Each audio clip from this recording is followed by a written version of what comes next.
Jerusalén, levántala, no temas, di a las ciudades de Judá, ved aquí al Dios vuestro. He aquí que Jehová el Señor vendrá con poder y su brazo señoreará. He aquí que su recompensa viene con él y su paga delante de su rostro. ¿Cuántos dicen gloria a Dios? Lo hemos visto y estamos anunciando las buenas nuevas de lo que es la palabra del Señor. ¿Quieren saber cuál es la rema para el año 2015? ¿Cuántos quieren saber la rema del año 2015? Entonces venga el próximo domingo. Y en el año 2015, 4 de enero, estaremos lanzando la rema de este año. Amén. Hoy tenemos otra palabra. No otra, sino que vamos con 1 Corintios avanzando. Qué tremenda esta palabra, cómo nos está bendiciendo, ¿eh? Y recuerdan una oración, una pregunta que hemos lanzado durante semanas y las volvemos a traer a memoria. Surge de la afirmación cuando Jesús tuvo que decir a sus discípulos que el conflicto de ellos es que estaban confundidos porque no sabían de qué espíritu eran y estaban pidiendo algo que no era lo correcto. Decía, vamos a hacer lo mismo que hizo Elías. Elías, un gran siervo de Dios. Y el Señor dijo, no, aunque es semejante, parecido, pero no es lo mismo. Entonces, ¿sabemos o saben de qué espíritu son? Esa es la pregunta que hemos lanzado en este tiempo, ¿eh? ¿Saben de qué espíritu son? Eso es muy bueno que cada uno se pueda preguntar a sí mismo. ¿Qué espíritu está operando en mí? Muy bien. Y hemos marcado contrastes. La palabra constantemente muestra los contrastes. Y esa otra imagen que tuvimos durante este tiempo, el hombre natural y el hombre espiritual, donde operan distintos espíritus. En el hombre natural, el hombre se rige por su espíritu, el espíritu del hombre. Esto es lo que hemos visto en 1 Corintios capítulo 2, el espíritu del hombre, ¿no? Que conoce las cosas que son del hombre. Pero ¿qué pasa? Hay una gran confusión. ¿Por qué? Porque el hombre natural recibió el espíritu del mundo. Y ese espíritu del mundo está bajo el control nada menos que del mismo Satanás, el príncipe, la potestad del aire. ¿Y eso qué significa? ¿Cuál es la condición del hombre natural? Está ciego, está preso y en casas de prisión porque moran en oscuridad, en tinieblas. ¿Y cuál es el resultado? Es que los que se sacrifican es para los demonios. Dice, hay ídolos, lo contrario a Dios, y porque se sacrifica para los demonios. Pero mientras tanto, el hombre espiritual es otra cosa. El hombre espiritual es porque tiene el espíritu de Cristo y se muestra, camina, se evidencia en su forma de vivir, en su forma de hablar, en su forma de proceder en el mundo. ¿Por qué? Porque es el espíritu de Cristo. Entonces esa es la gran diferencia, ¿no? Los contrastes. El hombre natural, el pecador, así se rige, pero el creyente tiene el espíritu de Jesús. Ahora, sin embargo, capítulo 3, donde estamos ahora, en 1 Corintios, nos muestra otro contraste que tiene que ver con los creyentes, los salvos. Antes estábamos diciendo los no salvos y los salvos. Ahora otro contraste que surge justamente en este capítulo, que es el hombre carnal del hombre espiritual. Ambos son salvos. Pero ¿cuál es la diferencia? Que el hombre carnal se identifica con el hombre natural porque hace las mismas cosas, como si no fuera salvo. Y Pablo dice, ¿acaso no sois carnales? ¿Por qué? Porque había celos, contiendas, disensiones. Dice, por lo tanto, sois carnales, no sois espirituales. ¿Por qué? Porque el espiritual no entra en esa forma de vida. Pero el hombre carnal aunque es salvo, se mueve bajo estas condiciones de vida. Amén. Lo seguimos repitiendo porque es importante. Ahí donde podemos entender todo lo que la palabra de Dios nos enseña. Ahora, hablando del hombre espiritual, la última imagen que vamos a presentar aquí ahora, tiene que ver con el que sabe que su vida está identificada plenamente con la iglesia. Por eso tú solo no hay forma de individualizarse o independizarse, mejor dicho, de aislarse.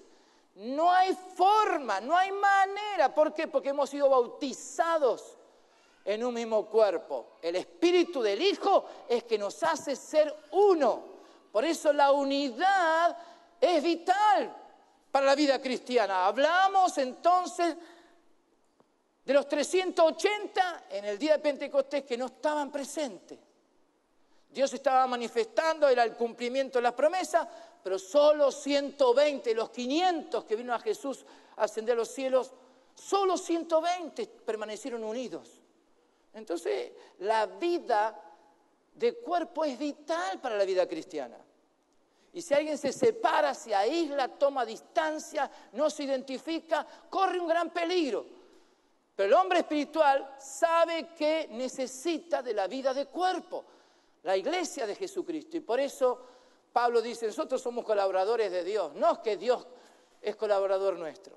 Decíamos algo el otro día, que algunos oran y dicen, Señor, ayúdame que yo quiero hacer tal cosa. Entonces la pregunta que tiene que venir a nuestra mente, ¿no? ¿Quién es colaborador de quién? Pues estoy diciendo, ayúdame a mí, que yo tengo que llevar aquello adelante. Entonces Dios es nuestro colaborador. Y Pablo dice, no, un momentito. Nosotros somos colaboradores, ayudantes de Dios. Participamos de las obras de Él. No son nuestras obras que Dios tiene que bendecir. Porque algunos hacen así, Espíritu Santo, guíame. ¿Cómo? Hacé lo que yo digo.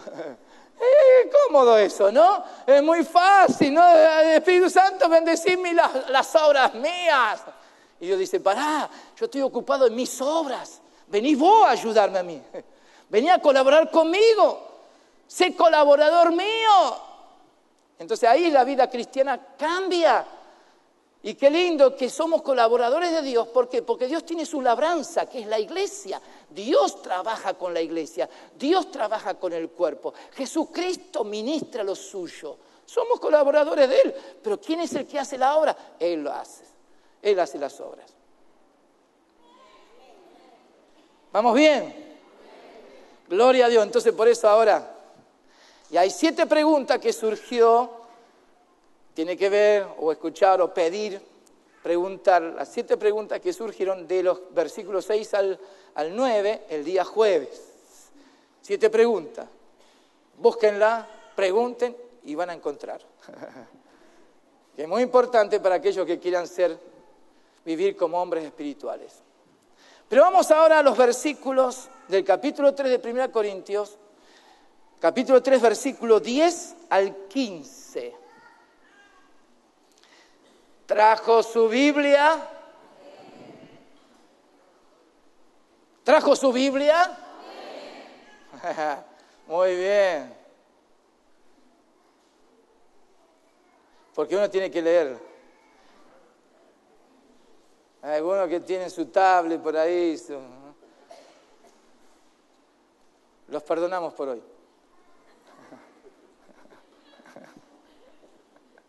Muy bien. Lean conmigo estos versículos, vamos. Conforme a la gracia de Dios que me ha sido dada, yo como perito arquitecto puse el fundamento y otro edifica encima, pero cada uno mire cómo sobreedifica.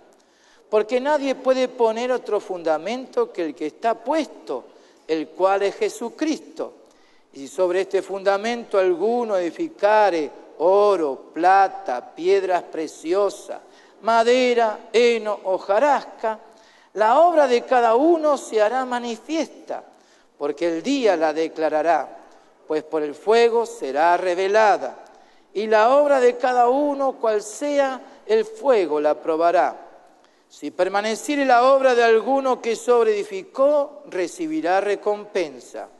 Si la obra de alguno se quemare, él sufrirá pérdida, si bien él mismo será salvo, aunque así como por fuego. ¿Cuánto dicen gloria a Dios?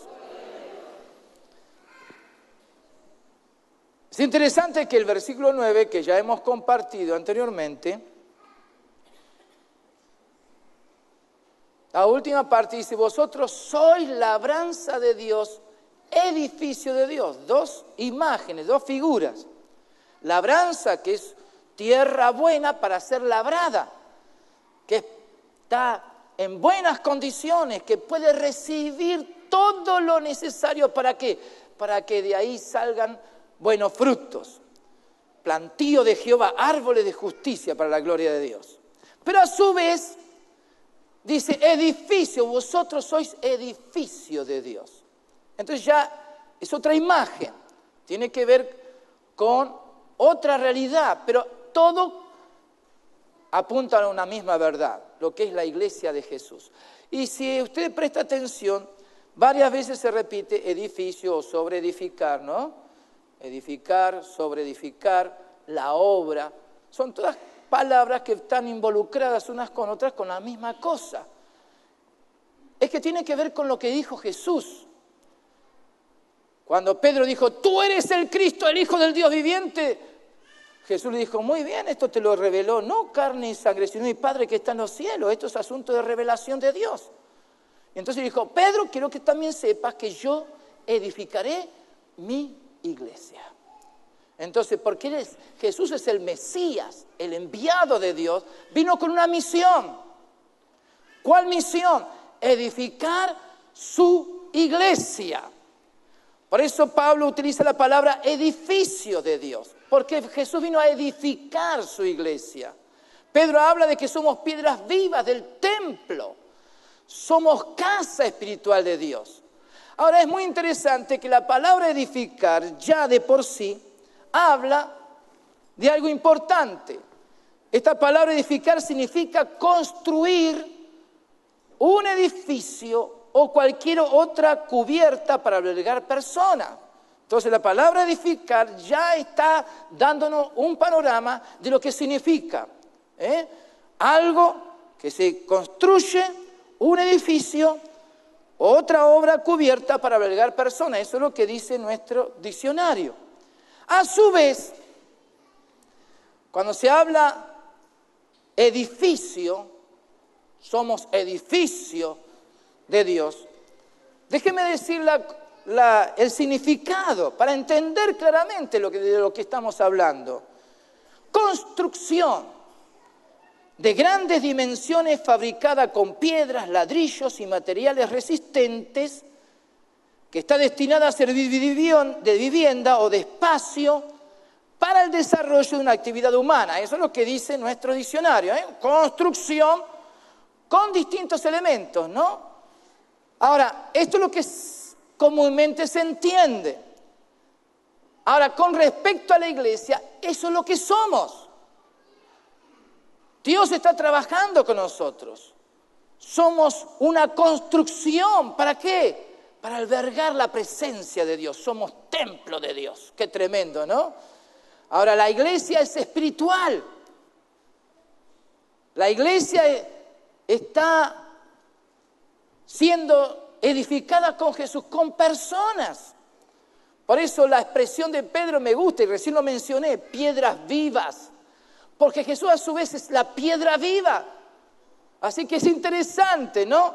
La piedra que desecharon los edificadores ha venido a ser cabeza del ángulo. Es cosa maravillosa a nuestros ojos. Porque todo lo que tiene que ver con esto de la construcción de Dios es sobresaliente. Y es interesante entrar en entender cómo Dios habla en este aspecto y cómo Dios lleva a cabo esta buena obra. Porque la obra de esta construcción es la de Dios. Dios lleva adelante esa edificación. Nosotros somos colaboradores de Él. Pero quien lleva adelante la obra es Él. Nuestro Señor Jesucristo, que vino a edificar su iglesia. Ahora, a su vez, en Mateo, capítulo 7, al terminar el Sermón del Monte, capítulo 5, 6 y 7, que es el mensaje de Jesús, cuando dio a conocer el reino de Dios entre los hombres.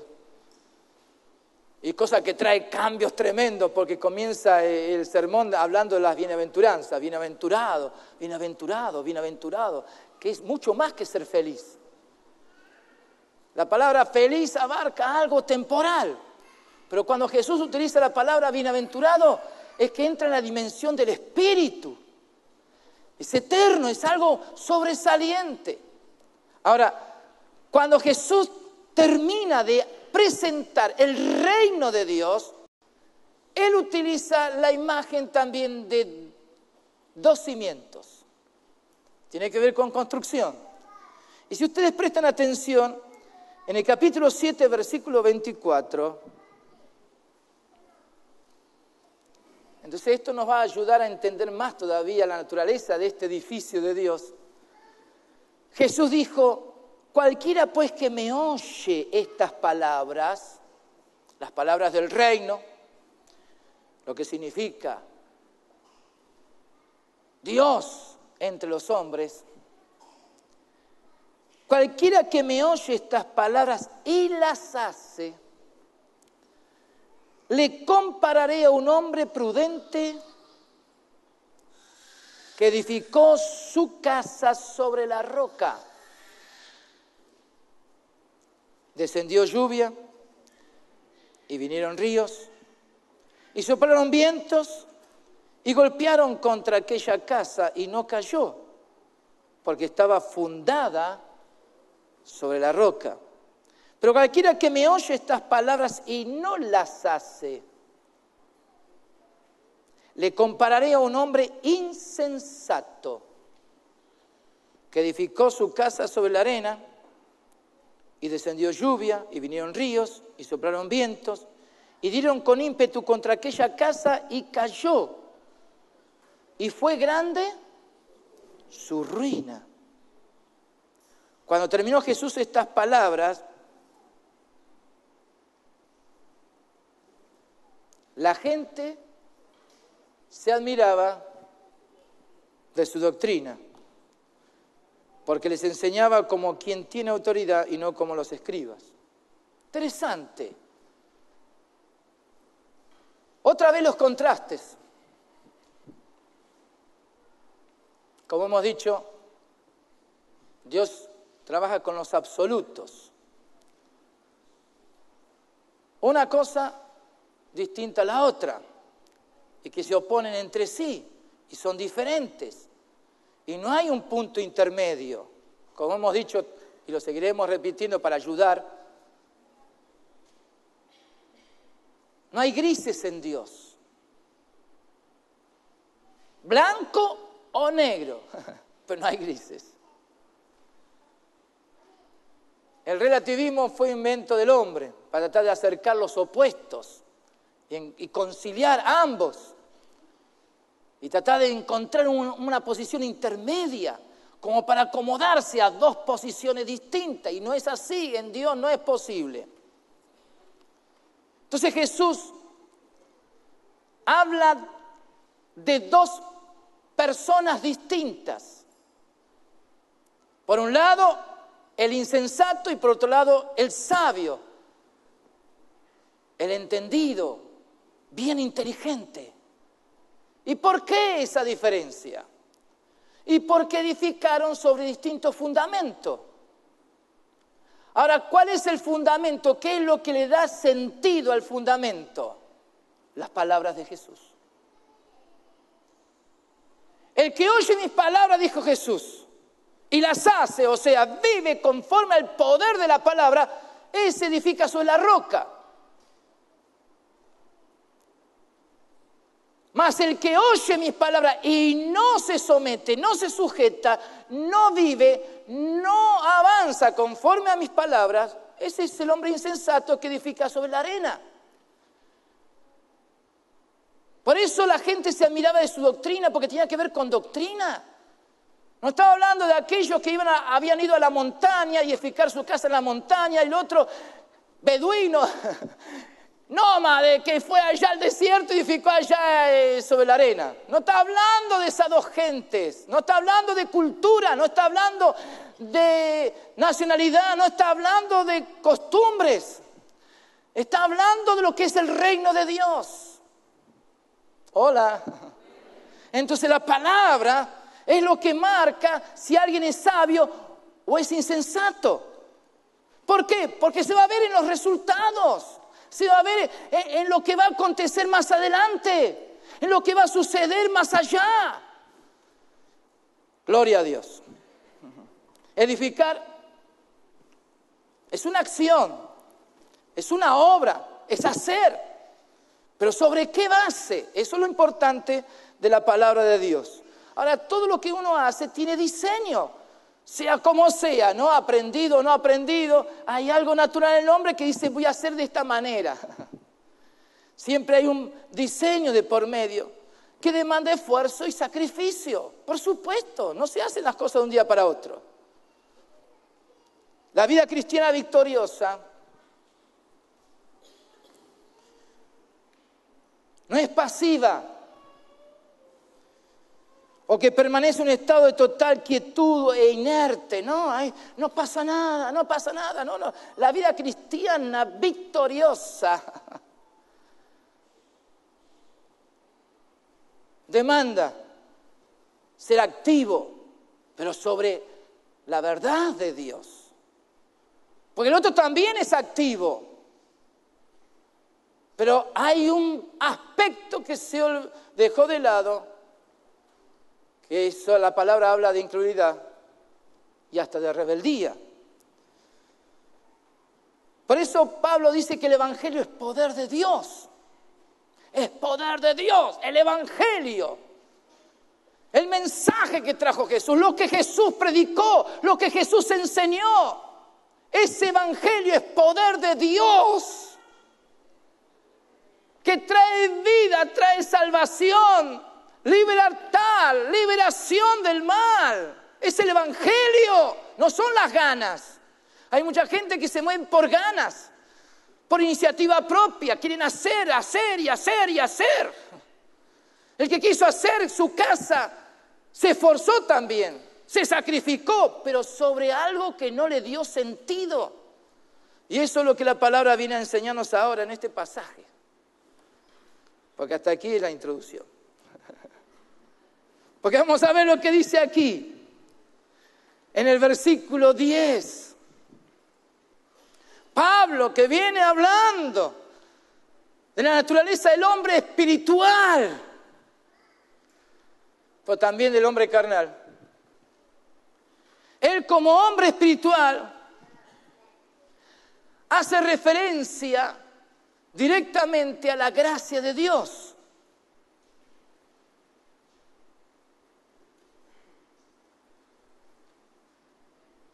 Por gracia somos salvos, por medio de la fe.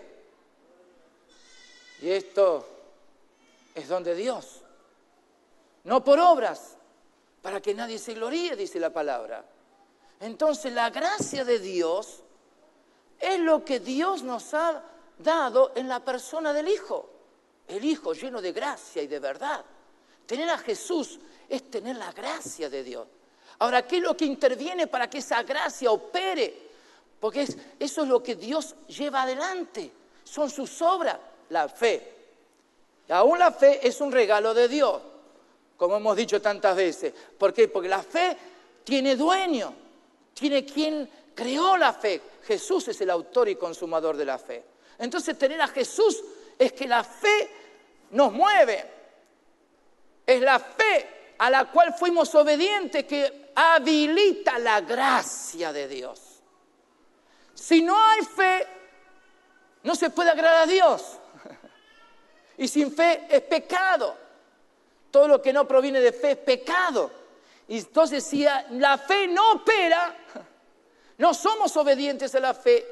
En vez de gracia, en ese juego de palabras, solo uno experimenta desgracia. ¡Ay, qué desgraciada mi vida! Y bueno, necesitas fe.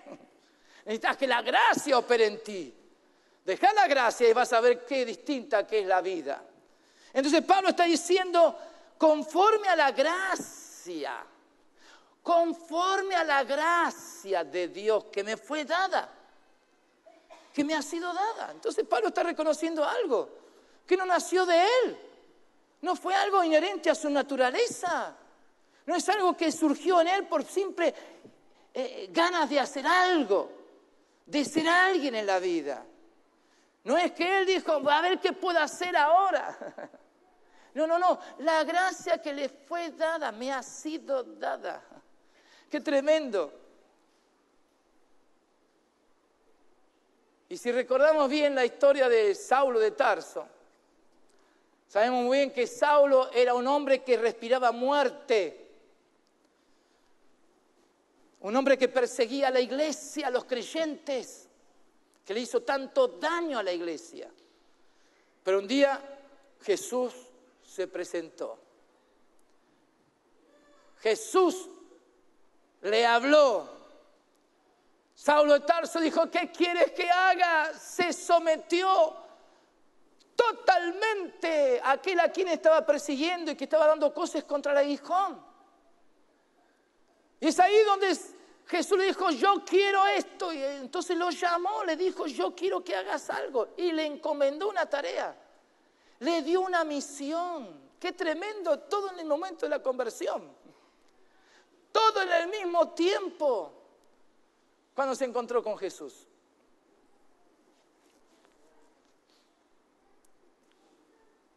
Entonces Pablo dice, según la gracia que me ha sido dada, yo como perito arquitecto, porque Dios lo puso para eso.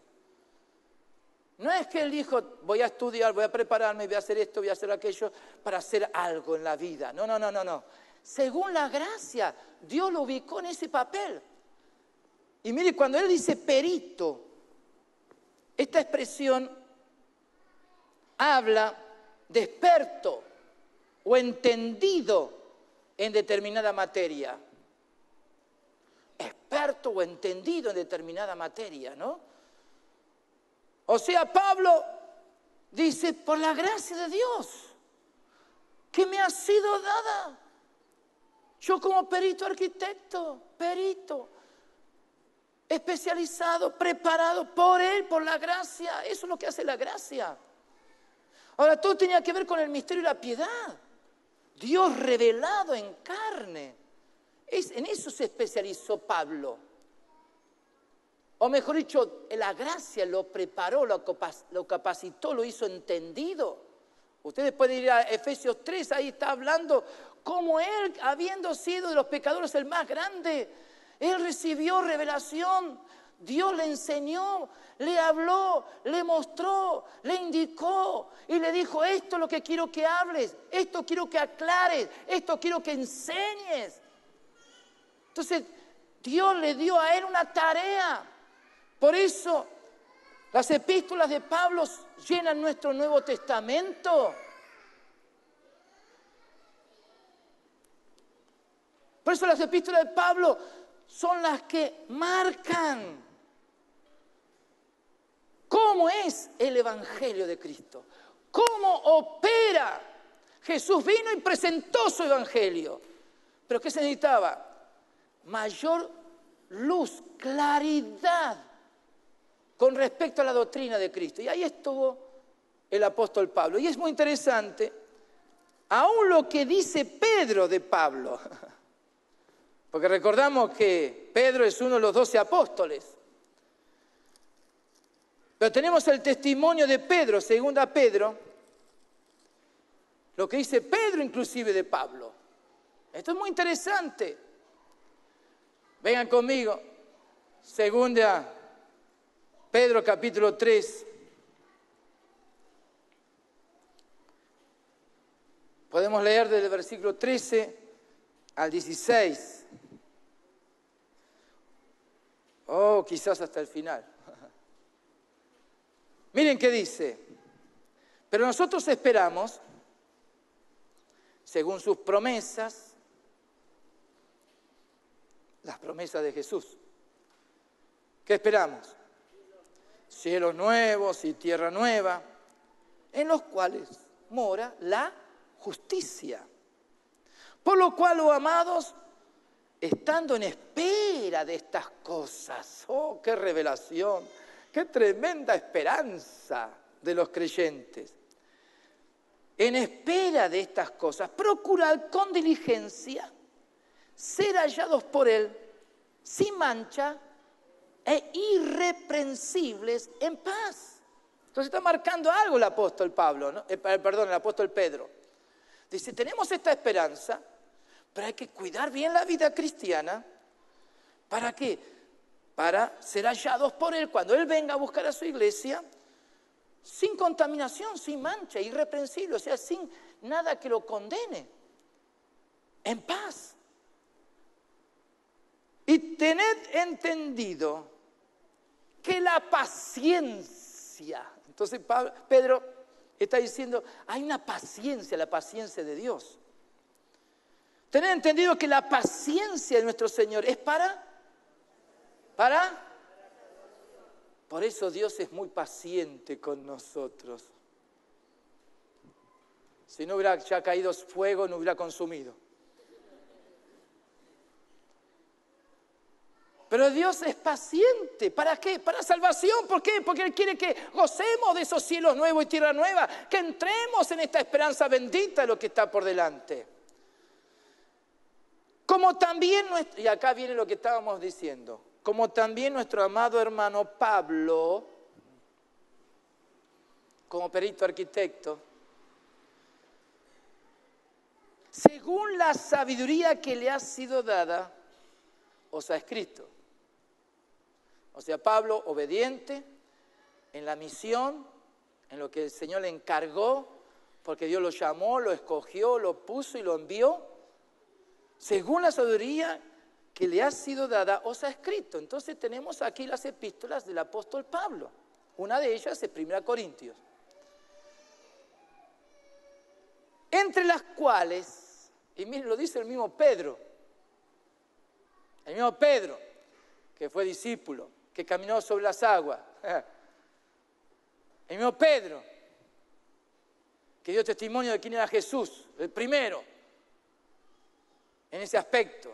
Pedro, el que estuvo en Pentecostés y predicó, y 3.000 se convirtieron, y después 5.000. ¿Y cuántas obras Dios hizo a través de él? Pedro dice, esta sabiduría que Dios le ha dado, que escribió, casi en todas sus epístolas, hablando de ellas, de estas cosas. Hablando en ellas de estas cosas, de todo esto que tiene que ver con la esperanza del cristiano. Entre las cuales, de todas estas verdades que Pablo presentó y escribió, entre las cuales hay algunas difíciles de entender. Es que todo lo que Dios le dio a Pablo era algo muy especial. Y por eso Pedro mismo dice, hay algunas que yo todavía no llego a entender. Por eso en Gálatas, Pablo tuvo que un momento dado llamarlo a Pedrito, ¿no? Y a Bernabé. Pedro y Bernabé, ¿qué están haciendo ustedes? Porque había un poco de confusión en algunas cosas. Gracias a Dios que Pedro supo reconocer que era palabra de Dios y ordenó su vida. Y supo cómo reaccionar frente a ese error que estaba cometiendo. Y acá lo dice, ¿no? Él da de testimonio que las cosas que escribió Pablo, porque la gracia de Dios le fue dada, esa sabiduría que provino del cielo, y para eso Dios lo levantó, dice, entre las cuales hay algunas difíciles de entender, las cuales, estas verdades, los indoctos, ignorantes en las cosas espirituales, no entendidos, e inconstantes que no permanecen, tuercen. Dice, estas verdades, esta doctrina del Evangelio de Jesús, esta verdad del reino de los cielos, que a Pablo se le dio como perito arquitecto en esta edificación del cuerpo de Cristo. Dice, hay indoctos, hay inconstantes que tuercen, como también las otras escrituras para su propia perdición. Así que vosotros, oh amados, sabiéndolo de antemano, guardaos, no sea que arrastrados por el error de los inicuos, caigáis de vuestra firmeza. Antes bien, creced en la gracia y el conocimiento de nuestro Señor y Salvador Jesucristo. A Él sea la gloria, ahora y hasta el día de la eternidad. Amén. Amén.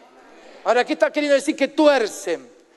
No simplemente que están dando un giro, sino que esta palabra se puede traducir, y es el significado de esta palabra es forzar, torturar, como apretar. ¿Con qué fin? De pervertir una verdad. Entonces dice, estos indoctos, inconstantes, vienen, apretando, torturando el alma. ¿Para qué? Para pervertir la verdad del Evangelio. ¿Y eso cómo? No oyendo claramente, ni entendiendo la doctrina.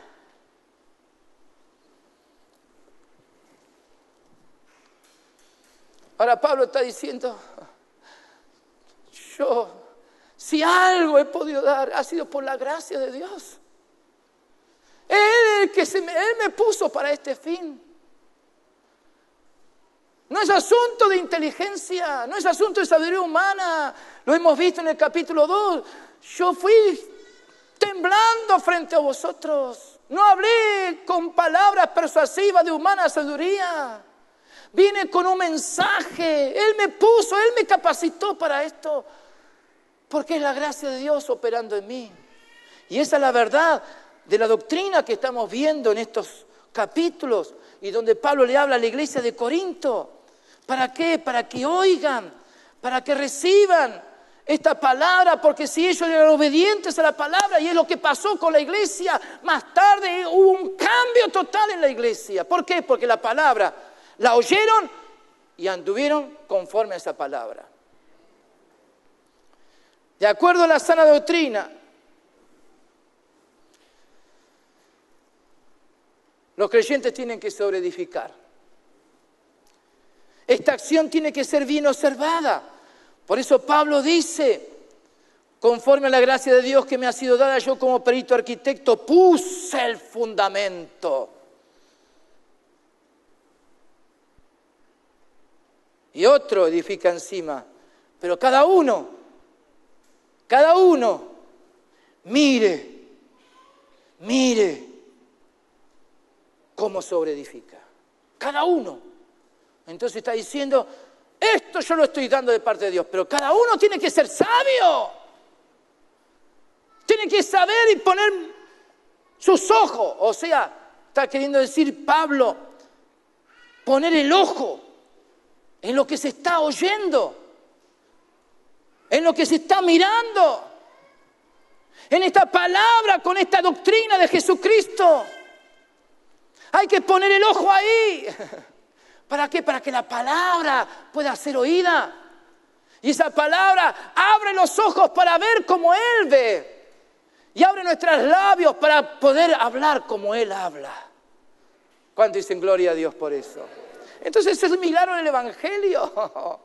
Es el milagro del Evangelio. Jesús dijo, el que oye mis palabras y las hace, deja que mi palabra opere.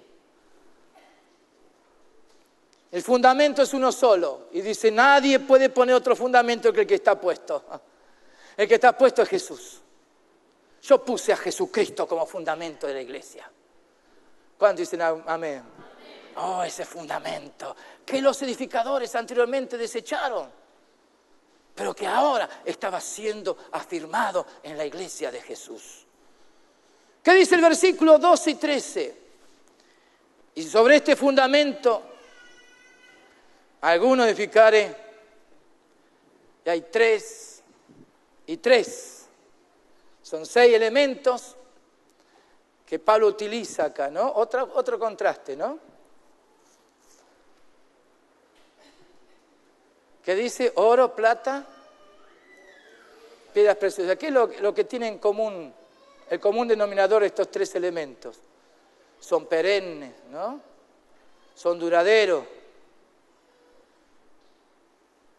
No se corroen.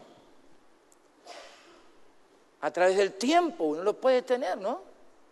Pero presenta el contraste con nosotros. ¿Qué dice? Madera, heno y hojarasca. ¿Qué tienen en común los 3? Y que son fáciles de quemar, ¿no? ¿Cómo se dice? Son perecederos, inflamables. ¿Cómo se dice? Bueno, fácil, ¿no? Que de pronto lo que está desaparece. Ahora es interesante que Pablo está usando esto.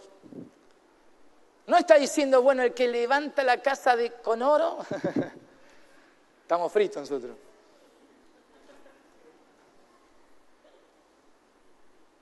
Ni la llave de la casa podemos hacer de oro.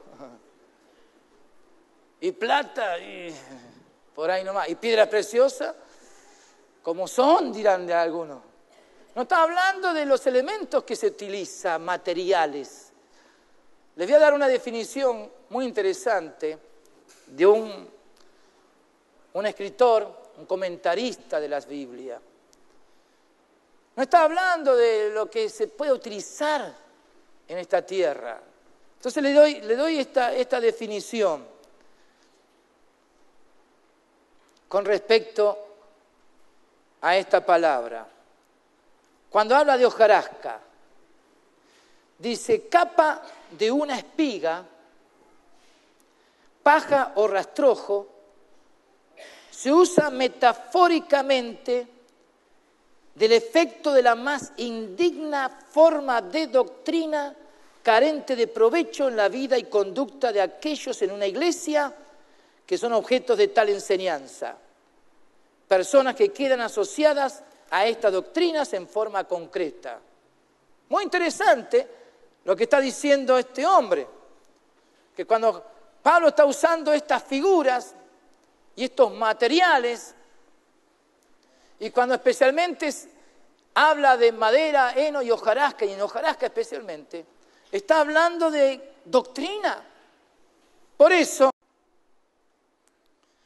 ¿cómo podemos identificar quién es el que sobreedifica con estos materiales, oro, plata y piedras preciosas, y quién sobreedifica con madera, heno y hojarasca?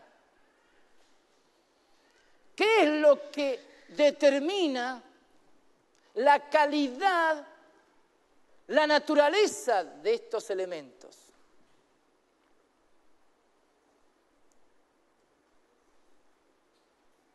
¿Saben de qué espíritu son? Es lo que hemos estado lanzando durante este tiempo. ¿Por qué? Porque de acuerdo al espíritu que está detrás, es lo que marca y determina la calidad de los materiales que se utilizan para sobreedificar sobre Jesús. Ya lo hemos dicho, conocimientos de Mateo 7. La palabra de Jesús marca quién es sabio y quién es insensato. Marca si se está edificando sobre la roca o si se está edificando sobre la arena. Lo mismo es aquí. El espíritu que está detrás. La actitud de corazón que está detrás. Es lo que marca qué elementos se están usando en la sobreedificación.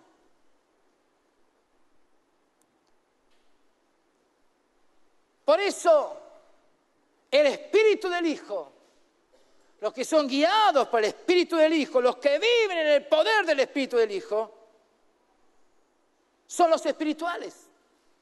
no los místicos, no los de cara de angelito, no los que tratan de ganarse la simpatía de todos, no los que dicen hola y sonrían al mal tiempo. No.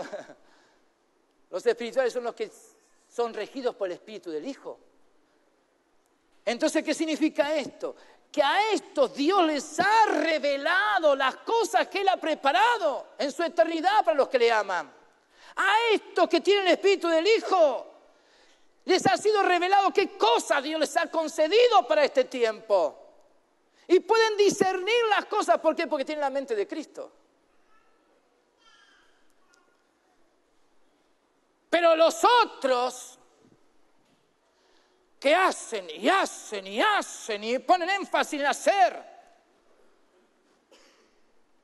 Pero ¿cuál es el espíritu que está detrás? El espíritu del hombre. Y no se dan cuenta de que de esa forma se identifican con el hombre inicuo. ¿Y qué pasa? Son estos que al hacer han sido atrapados. Sus corazones han sido atrapados por intereses personales. Piensan, actúan como los hombres naturales. ¿Por qué? Porque toman partido en las cosas de Dios. Corinto está hablando, yo soy de Pablo, yo soy de Apolo, yo soy de Cefas, yo soy de Cristo. Toman partido. Y cuando alguien toma partido, es que ahí entran los celos. Claro, porque provocan. Si yo soy de Pablo, estoy en contra de Apolos. Y si soy de Apolo, yo estoy en contra de Cefas. Entonces ahí entran los celos. Se compite, se lucha. Y por eso hay contienda. Y se terminan disensiones. Entonces Pablo está mostrando que es muy delicada la vida interior. Es muy delicado lo que está operando aquí dentro. ¿Cómo nosotros somos movidos? ¿Qué es lo que está presente en nuestras vidas?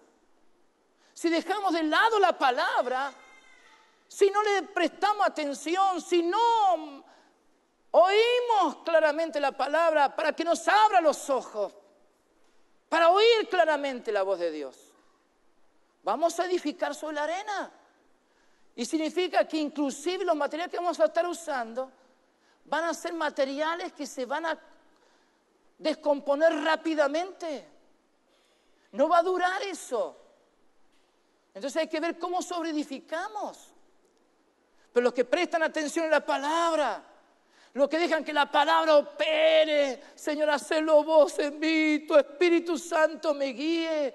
Somos colaboradores de Dios y respetamos y amamos a la iglesia. ¿Por qué? Porque es labranza de Dios, edificio de Dios. Padre, estoy con algo muy santo.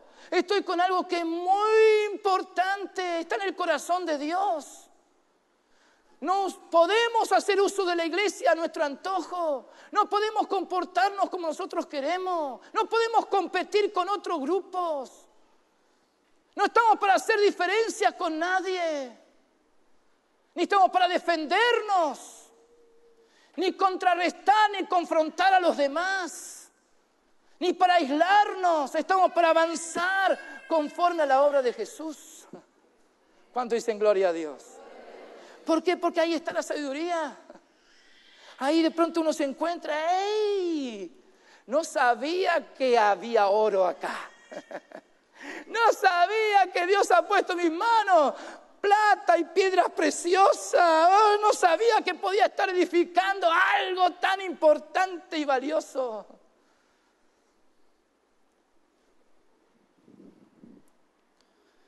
¿Por qué es importante esto?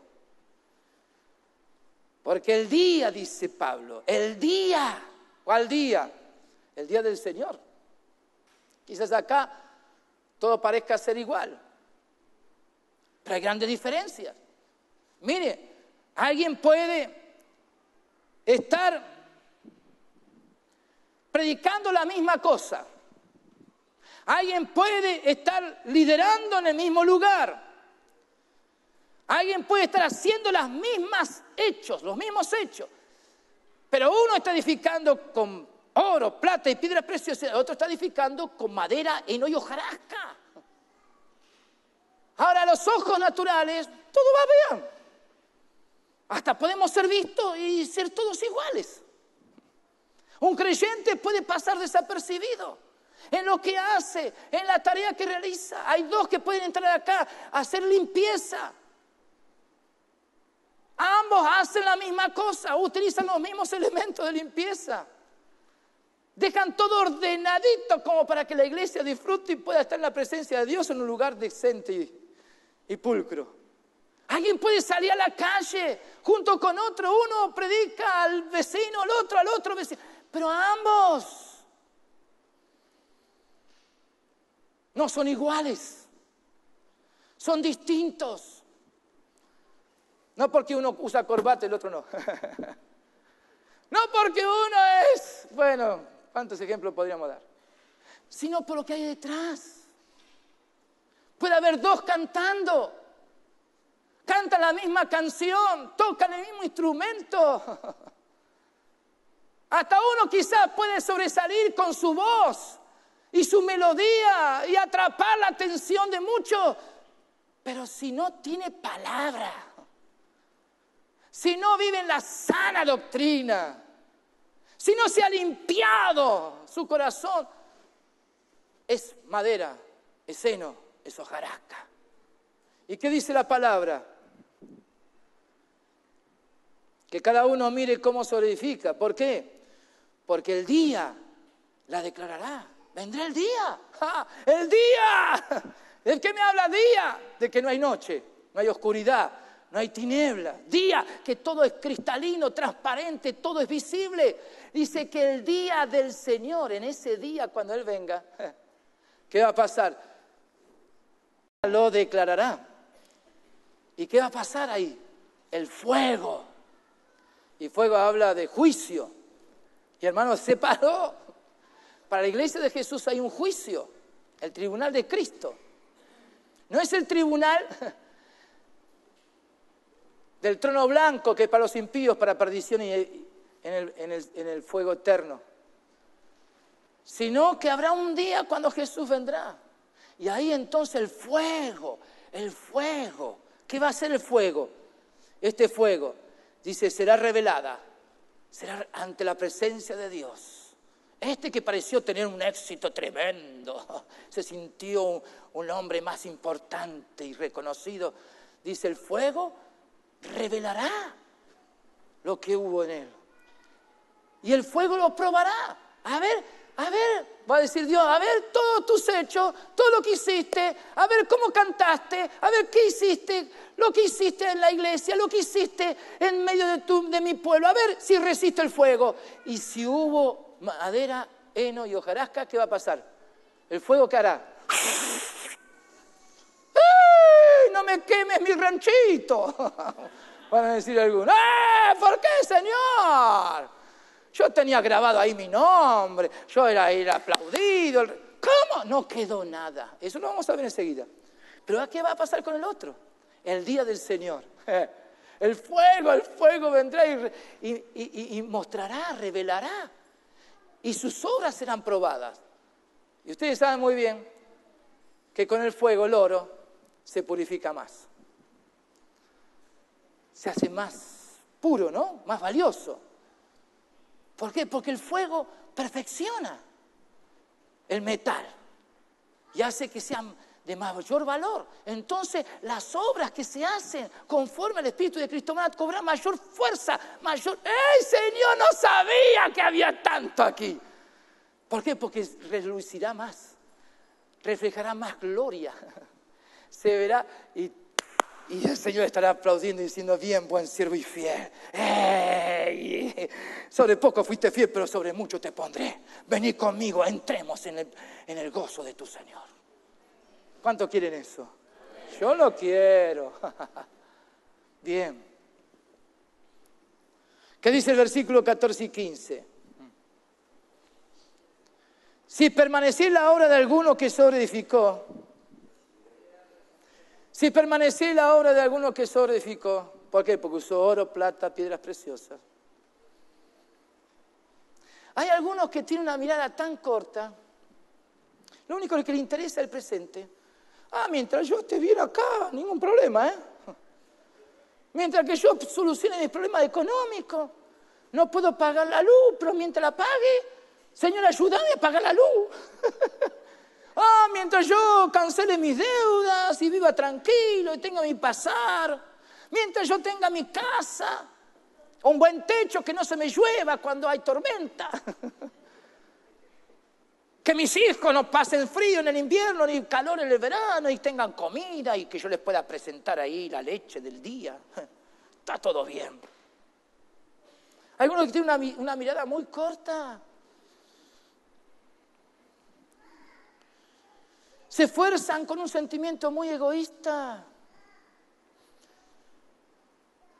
Quieren alcanzar aquello que les gratificará su carne, satisfacer sus deseos personales y apuntar a algo donde puedan alcanzar sus anhelos más profundos como individuos.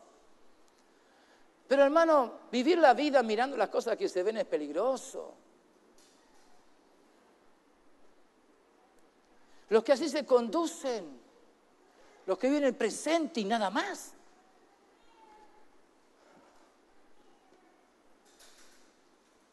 No están viviendo la sana doctrina. No están oyendo la voz de Jesús. No se están dejando enseñar por el Espíritu Santo. Sus ojos están velados y no entienden lo que significa lo trascendente y eterno. El Espíritu del Reino nos libra de lo temporal. Por eso Pablo ahí en 2 Corintios capítulo 4 dice, no mirando las cosas que se ven, no mirando las cosas que se ven porque son temporales. No pongan atención en eso, no digan, esto es lo más importante y si lo tengo soy feliz. No miren las cosas que se ven, sino las que no se ven, porque las cosas que no se ven son eternas. ¿Cuánto dicen gloria a Dios? ¿Cuánto dicen amén? Amén. Entonces díganme estos ejemplos.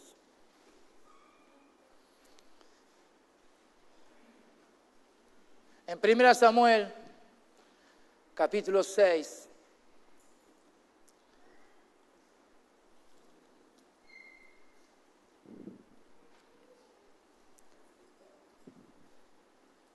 perdón, 2 Samuel,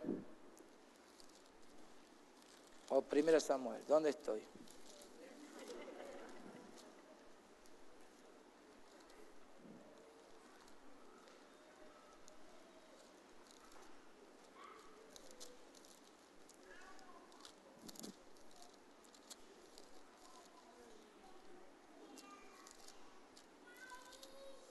Enseguida le voy a dar la cita correcta.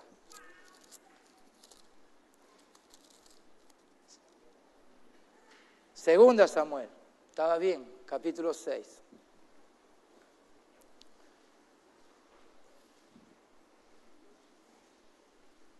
Y le he puesto a este pasaje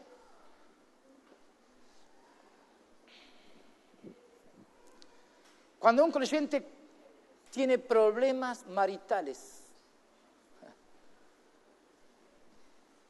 problemas conyugales,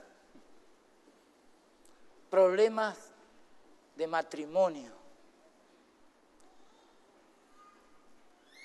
Pero veamos primero el pasaje. David es hecho rey y él entiende, por causa de Sión, que la gloria de Dios tiene que estar presente en Jerusalén. Ya había hecho un primer intento de traer y hubo problemas en el camino, así que quedó pendiente. Pero finalmente, ya preparados, sabiendo bien qué se estaba moviendo, trajeron el arca a Jerusalén. Y cuando trajo David el arca, dice que él danzaba, ahí en el versículo 14, con toda su fuerza delante de Jehová. Y David estaba vestido con un efod de lino. Así David y toda la casa de Israel conducía el arca de Jehová con júbilo y sonido de trompeta. Cuando el arca de Jehová llegó a la ciudad de David, aconteció que Mical, hija de Saúl, miró desde una ventana y vio al rey David que saltaba y danzaba delante de Jehová y le menospreció en su corazón. Entonces David, versículo 19, repartió a todo el pueblo y a toda la multitud de Israel, así hombres como a mujeres, a cada uno un pan y un pedazo de carne y una torta de pasa, y se fue todo el pueblo, cada uno a su casa.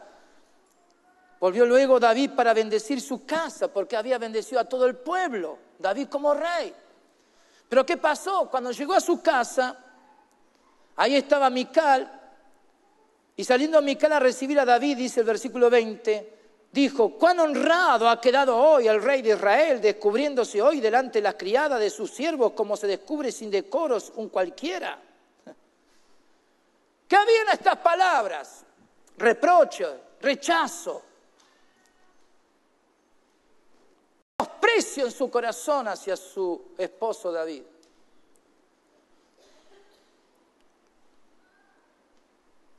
Hay momentos en la vida que hay creyentes que tienen este problema. Hombres o mujeres que se involucran en las cosas de Dios. Pero cuando llegan a su casa y hay una situación difícil, y hay menosprecio, hay rechazo, hay hombres que no saben cómo responder a esa situación. Si miramos detenidamente la respuesta de David, versículo 21, David respondió a Mical, fue delante de Jehová quien me eligió en preferencia a tu padre y a toda tu casa para constituirme por príncipe sobre el pueblo de Jehová, sobre Israel. Por tanto danzaré delante de Jehová y aún me haré más vil que esta vez y seré bajo a tus ojos, pero seré honrado delante de las criadas de quienes has hablado. Y Mical, hija de Saúl, nunca tuvo hijos hasta el día de su muerte. ¿Qué es lo que se movió ahí? ¿Qué es lo que movió a una Mical a menospreciar al rey David?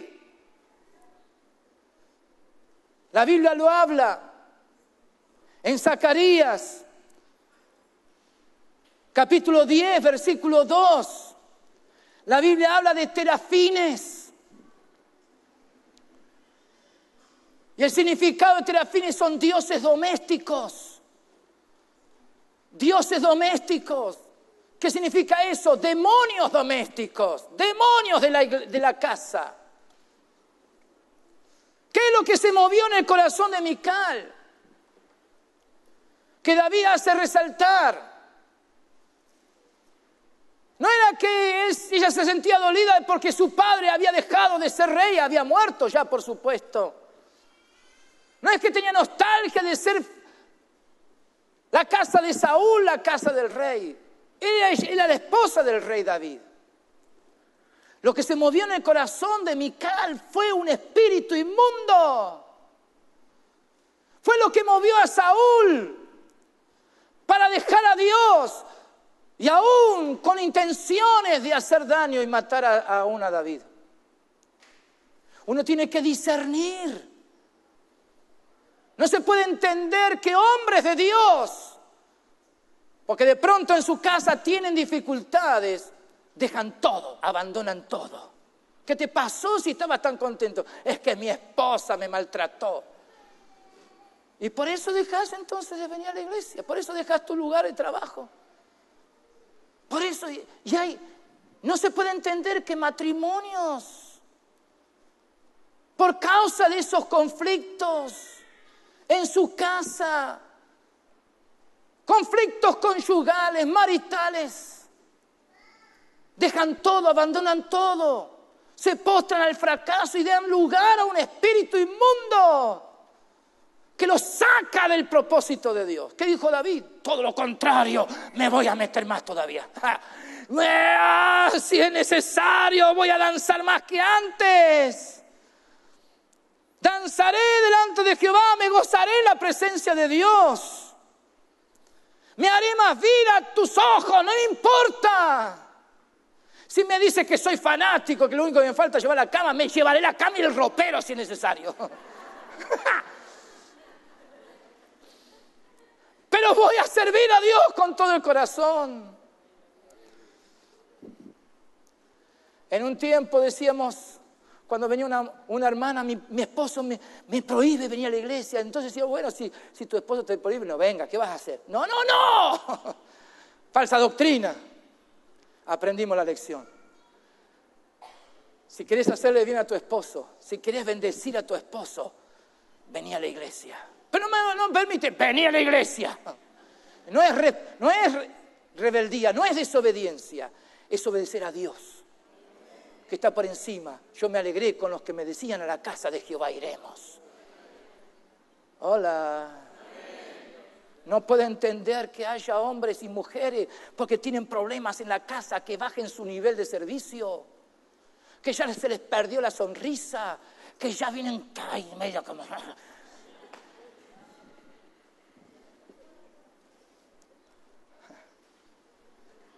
Hay que mirar bien cómo uno sobreedifica. Otro ejemplo está en 1 Samuel, capítulo 25. 1 Samuel, capítulo 25. Qué tremendo este ejemplo. Hubo un Nabal de la casa de Judá, de la misma casa de David, que Dios ya había elegido para que haya reino y rey. Pero este Nabal reaccionó mal frente a los siervos de David. Cuando ellos vinieron para decirle, mirá, lo habían ayudado, lo habían defendido de los animales, los enemigos, y ahora decía, necesitamos algo para llevar a David. Y él los afrentó, o sea, los avergonzó, los insultó, los maltrató. Y ellos volvieron con David y dijeron, mira lo que hizo Nabal. No nos dio ni siquiera un pedacito de pan, nada. Cuando nosotros lo defendimos, cuando nosotros hemos luchado por él a favor, era parte de la tradición, era parte de las buenas costumbres dentro de las familias, de las tribus. Era una expresión de amor. Entonces David, ¿qué dijo? Levantó a su gente y dijo, vamos. Y salió como para vengarse, no para, ¿cómo? Salió para vengarse directamente. Pero en la casa de Nabal, y su nombre bien significaba lo que él era, insensato. Eso significaba el nombre Nabal. Por favor, no le pongan Nabal a ninguno de tus hijos.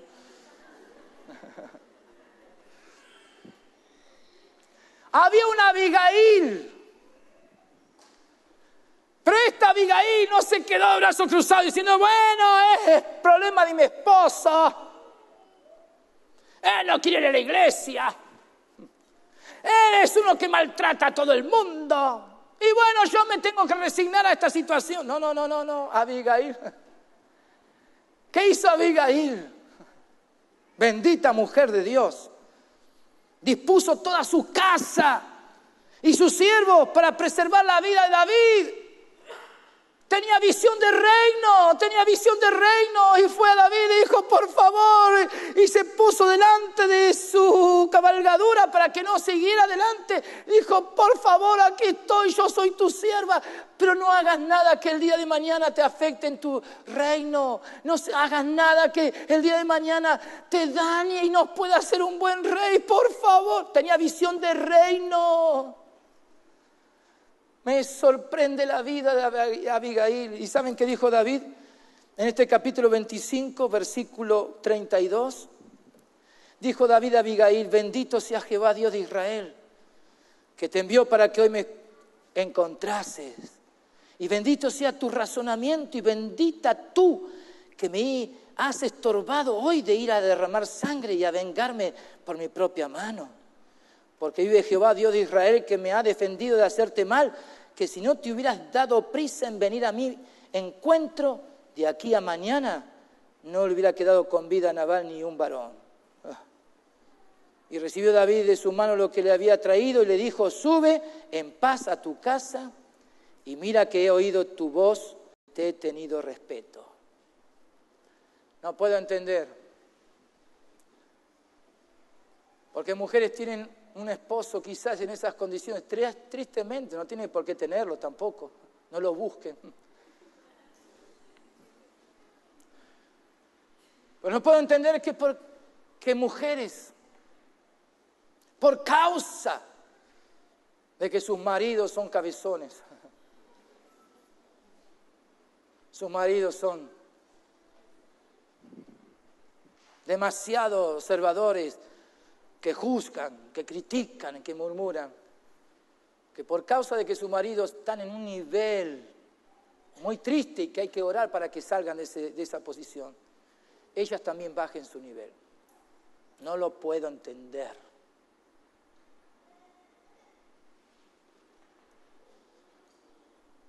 Cada uno mire cómo sobreedifica. Nada te puede impedir ni trabar que sirvas a Dios con todas tus fuerzas, mujer. Pero que tengas visión de reino, que sepas que lo mejor y lo más importante es que el reino de Dios sea establecido. Si aún de eso depende tu marido, si todavía no se ha convertido, si se convirtió y es un duro de corazón.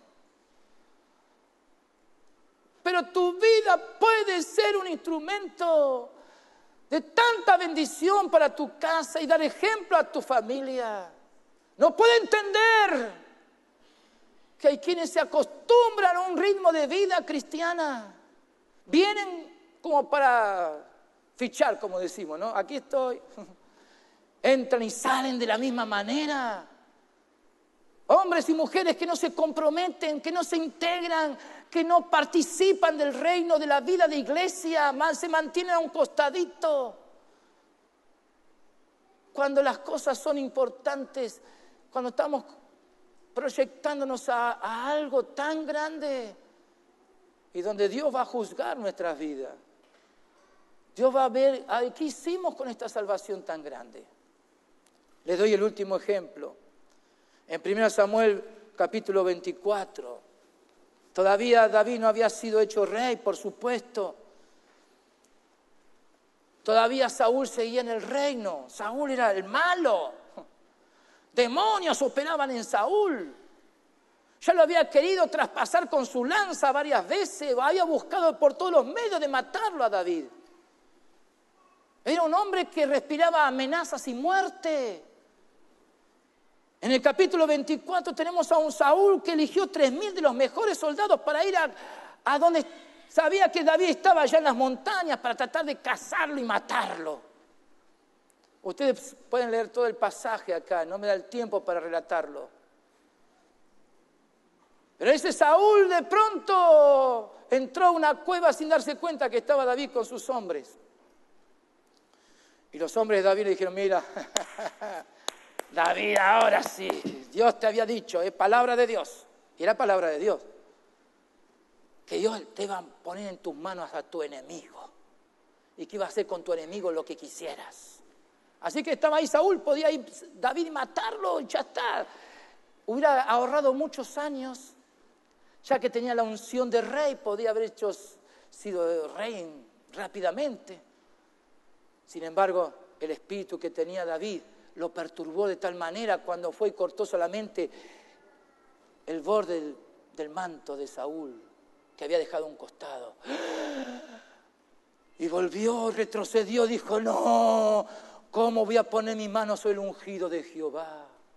Y los muchachos que tenía él dijeron, vamos nosotros, no te aflijas, David, nosotros nos encargamos de... ¡No! Ustedes pueden ver todo el pasaje, dijo, no, les prohibió ir contra Saúl. Pero un hombre que enviado de Satanás. Sin embargo, David, cuando salió de la cueva, Saúl fue y le dijo, mi señor el rey. ¿Quién sabe lo que yo hubiera hecho? Lo hubiera insultado de arriba abajo. Pero David tenía otro espíritu. Y clama, y le dice, mi señor el rey. Cuando Saúl se da vuelta y reconoce que es David, David se humilló a tierra, se inclinó con su rostro a tierra. Y fíjense lo que dice el versículo 10. He aquí han visto tus ojos como Jehová te ha puesto hoy en mis manos. Reconoce David que Dios lo puso a Saúl en las manos de él. Y me dijeron que te matase. ¿Quiénes? Mis amigos. Que te matase. Pero te perdoné. Te perdoné. Te perdoné. Qué espíritu, ¿no? Porque dije, no extenderé mi mano contra mi Señor, porque Él es el ungido de Jehová. Y en el versículo 13, como dice el proverbio de los antiguos, de los impíos saldrá la impiedad. Así que de mi mano no será mi mano contra ti. ¿Por qué? Porque no soy impío. No soy impío. Yo no estoy para hacerte daño, no estoy para hacerte mal. Aunque todos te dicen que yo estoy para hacerte mal. Pero el espíritu que está aquí es para honrarte, es para decir que tú eres un hombre que Dios ha elegido. Y aun cuando murió Saúl, con su hijo Jonatán, lo endechó, hizo que todo Israel cantara y reconocieran que habían sido los valientes de Dios, que habían sido los valientes que Dios había utilizado para bendecir al pueblo de Israel. La actitud de que tiene otro espíritu. No busca aprovecharse de situaciones para granjearse el lugar o ganarse el lugar que quiere. Aunque Dios le había dicho que lo había puesto en las manos. Y Saúl mismo reconoció después, ustedes lo pueden leer, que Saúl dijo, realmente Dios me puso en tus manos. Pero ¿qué hizo David? No actuó como un hombre impío.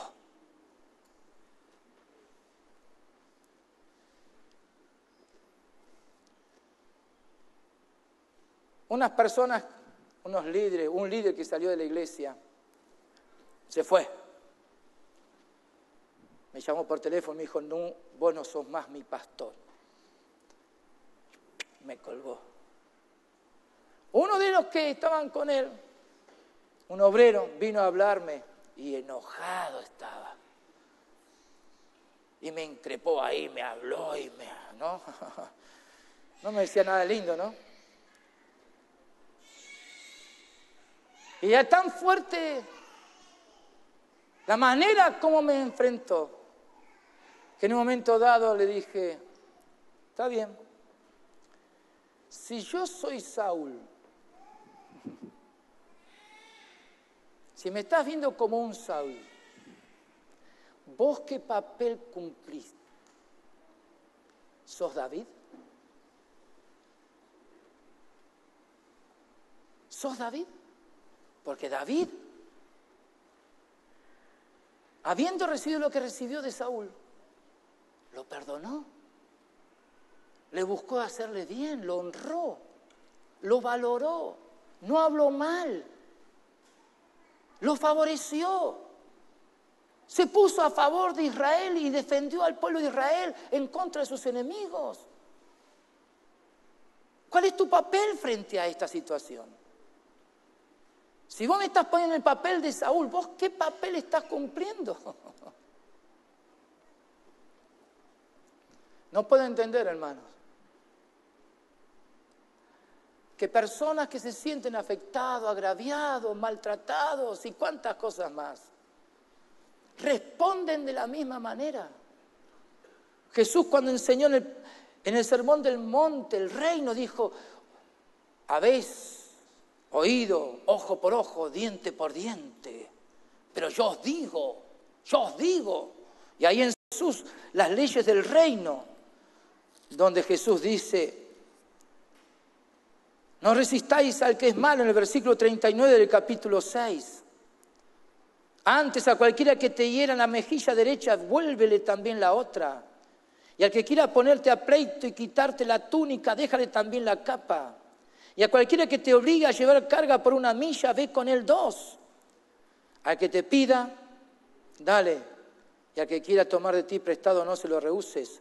Oísteis que fue dicho, amarás a tu prójimo y aborrecerás a tu enemigo. Pero yo os digo, amad a vuestros enemigos, bendecid a los que os maldicen, haced bien a los que os aborrecen y orad por los que os ultrajan y os persiguen, para que seáis hijos de vuestro Padre que está en los cielos, que hace salir su sol sobre malos y buenos y que hace llover sobre justos e injustos. Porque si amáis a los que os aman, ¿qué recompensa tendréis? ¿No hacen también lo mismo los publicanos? Y si saludáis a vuestros hermanos solamente, ¿qué hacéis de más? ¿No hacen también así los gentiles? Sed pues vosotros perfectos, como vuestro Padre que está en los cielos es perfecto. ¿Cuánto dicen amén? Si permaneciera la obra de alguno que sobreedificó, recibirá recompensa. Si la obra de alguno se quemare, él sufrirá pérdida. Si bien él mismo será salvo, aunque así por fuego como por fuego. Oh, yo no quiero que mis obras, mi vida sea juzgada de esa manera. Yo no quiero para ti tampoco eso. Que tú sepas cuidar tu corazón, hermano. Tenés problemas en casa, no los traigas aquí para justificarte y mantenerte aislado y separado. Presentarlo en la presencia de Dios, pero comprometete más que nunca. Entregá tu vida, tu servicio al reino.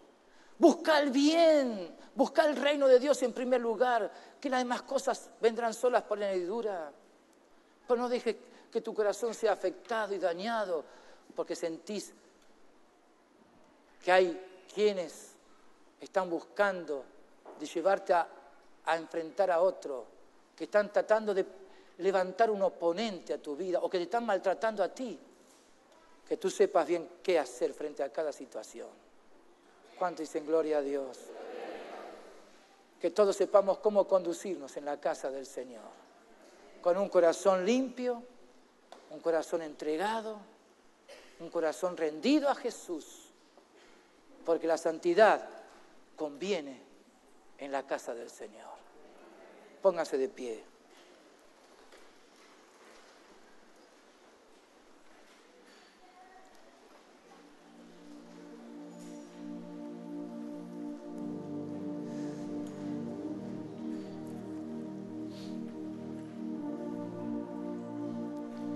Frente a los dolores y heridas que se reciben en el crecimiento espiritual, es preciso aprender a responder conforme al espíritu del Hijo.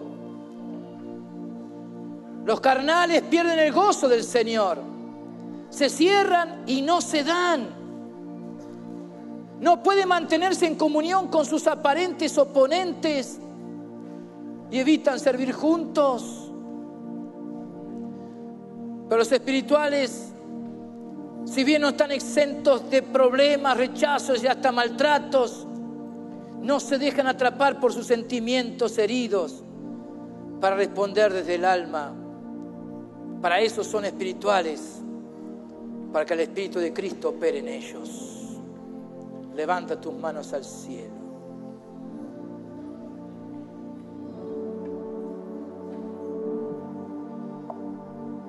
Señor,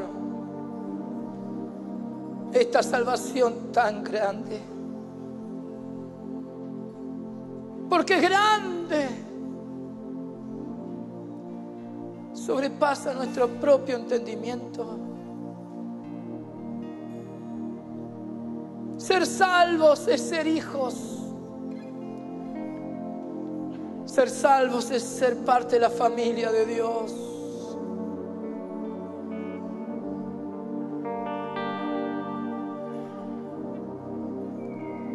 Ser salvos significó que Jesús murió por nosotros, resucitó victorioso y fue exaltado a los cielos para que nosotros ahora recibamos su Espíritu. El Espíritu que levantó a Cristo de entre los muertos.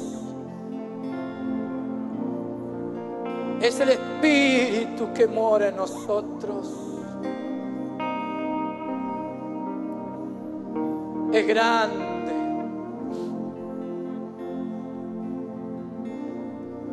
Es preciosa esta salvación.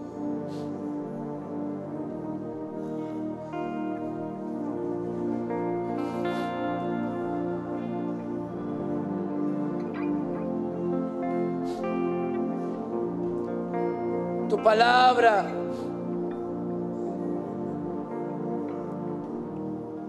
es la que nos da vida.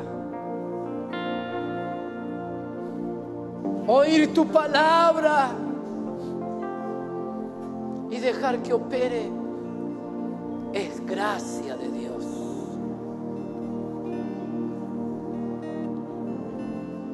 Por gracia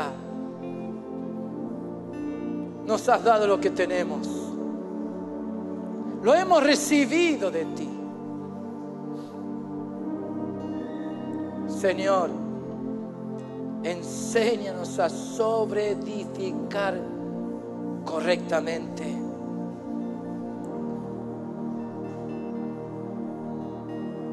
Que toda la obra que hagamos en tu nombre sean tus obras. Límpianos, Señor. Límpianos de nuestros enojos que distancian, que levantan barreras. Señor, aquellos que se enojan fácilmente y entran en cuestionamientos, en juicio, en rechazo, que no pueden hablar libremente, que no pueden tratar al hermano, a quien sea, con libertad. Y no pueden, se sienten atados, privados de caminar juntos y mantener la unidad del cuerpo de Cristo. Perdona, Señor, ese pecado. Los celos es un espíritu que provoca pelea, distanciamiento. Las contiendas, Señor, no son buenas.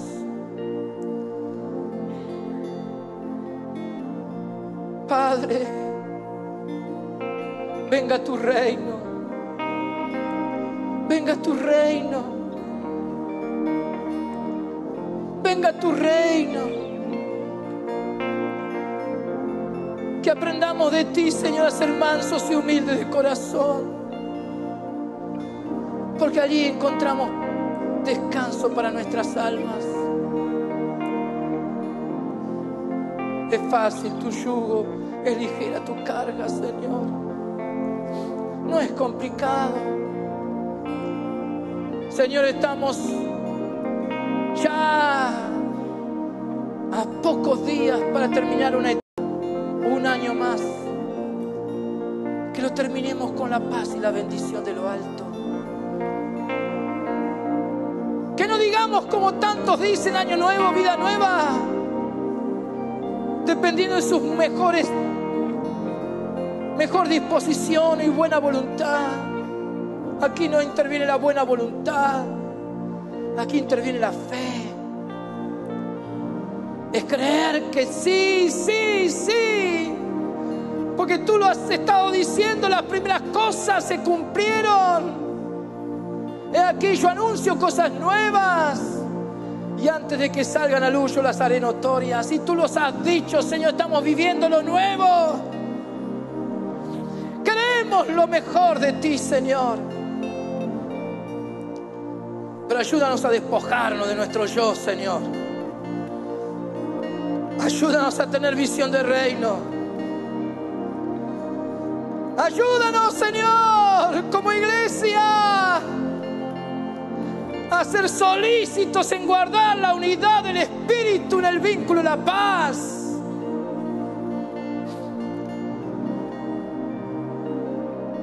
No aceptamos partidismo. No aceptamos obras de la carne.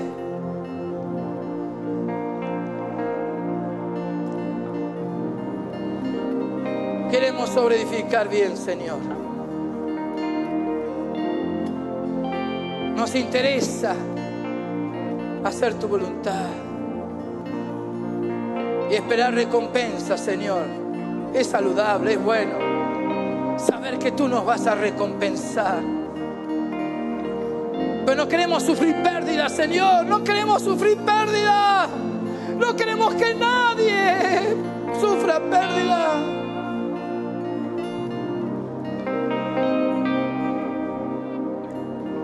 Que seamos todos una sola mente, un mismo corazón.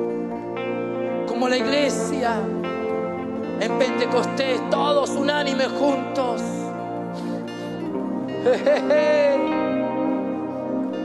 Cuando eso está presente, allí hay bendición y vida eterna.